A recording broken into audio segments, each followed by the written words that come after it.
This woman was sentenced to death for embezzling billions of dollars from one of Southeast Asia's largest banks. Vietnamese real estate tycoon Truong My-Lan allegedly stole $12.5 billion through her controlling stake in SCB, Vietnam's largest bank, which she illegally controlled through a web of more than 1,000 proxies. This is the story of a businesswoman who started off selling makeup and ended up pulling off one of the largest frauds in history.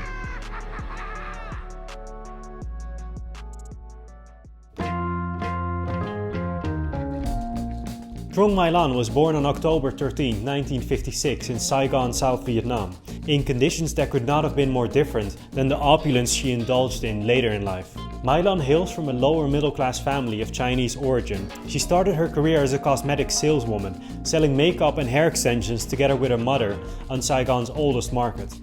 Every penny she earned would go to her piggy bank, patiently waiting for an investment opportunity that was worthy of her hard-earned cash. And that opportunity would come by faster than she expected. When Vietnam's Communist Party initiated a series of economic reforms in 1986, My-Lan was able to use her connections to the government to invest in real estate.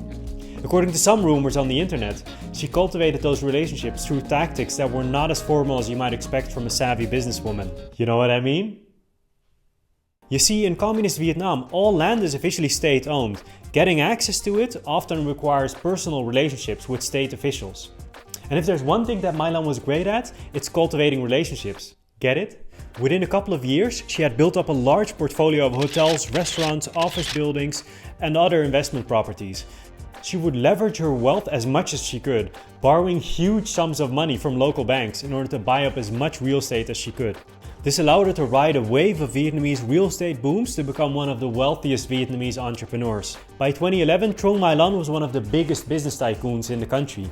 So big in fact that when the Saigon Commercial Bank, one of Vietnam's largest banks, was in financial trouble, Vietnam's central bank approached Truong My-Lan to help organize a merger with two other banks, creating the largest bank in the country.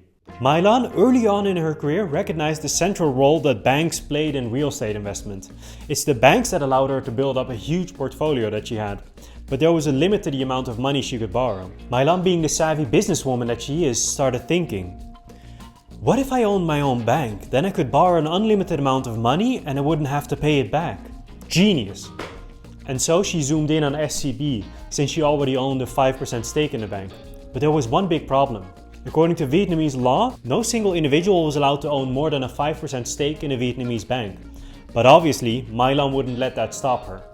So she started buying up shares through shell companies based in the Cayman Islands, the British Virgin Islands and other tax havens. She purposefully created a lot of layers in between her and SCB, so the Vietnamese government couldn't possibly know that My-Lan owned a majority stake in SCB. You see, this is how it works. My-Lan would get a family member that she trusted to open shell corporations in a tax haven. Those shell corporations would own other shell corporations, which would eventually own up to a 5% stake in SCB. And she did that multiple times. According to a Vietnamese public prosecutor, by deploying these tactics, My-Lan ended up owning more than 90% of SCB at some point, even though it was illegal to own more than 5%. Now, with a stake that high, she could install leaders loyal to her on key leadership positions within the bank. With SCB now in full control, My-Lan would go on the biggest spending spree Vietnam has ever seen. Here's a list of properties that My-Lan bought with the billions she stole from SCB, according to Reuters. Times Square, Saigon. Times Square, Saigon is a 39-floor building in Ho Chi Minh City, Vietnam's commercial capital. The office and hotel complex is situated in the heart of the so-called Golden Land, known for its high prices and prime real estate along the Saigon River. The building, seen as a symbol of prosperity and modernity in Vietnam's most populous city, features one of the first 6-star hotels, the Reverie Saigon. Sherwood Residences. Sherwood Residences is a 5-star hotel and service apartment complex located in Ho Chi Minh City.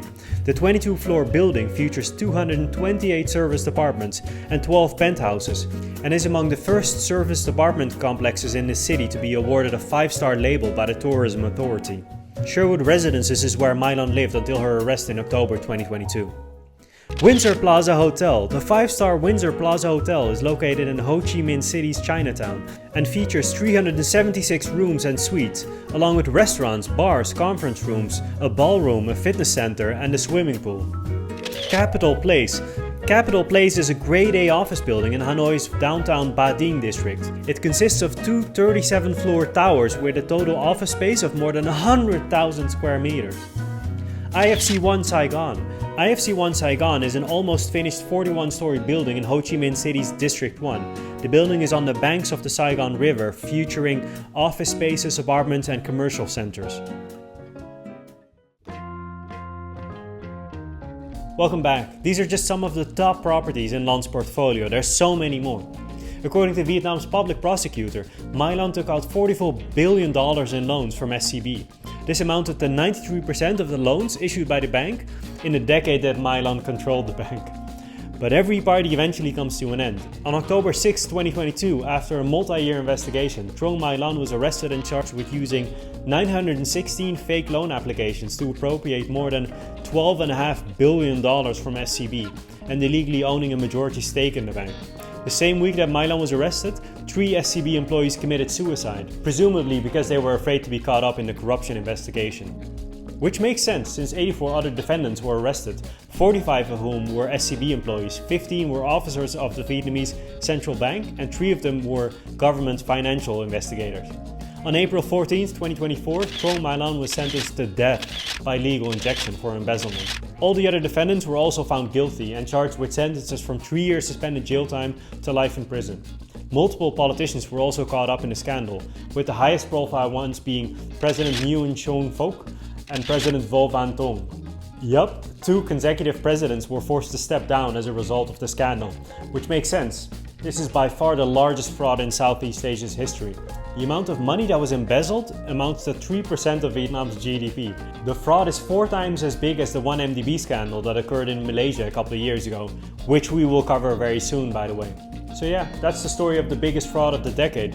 Please don't leave any comments. I'm trying to keep the comment section nice and tidy. If you enjoyed the video, like the damn video. Subscribe if you want to see more. I'll upload videos like these every week. See you in the next one.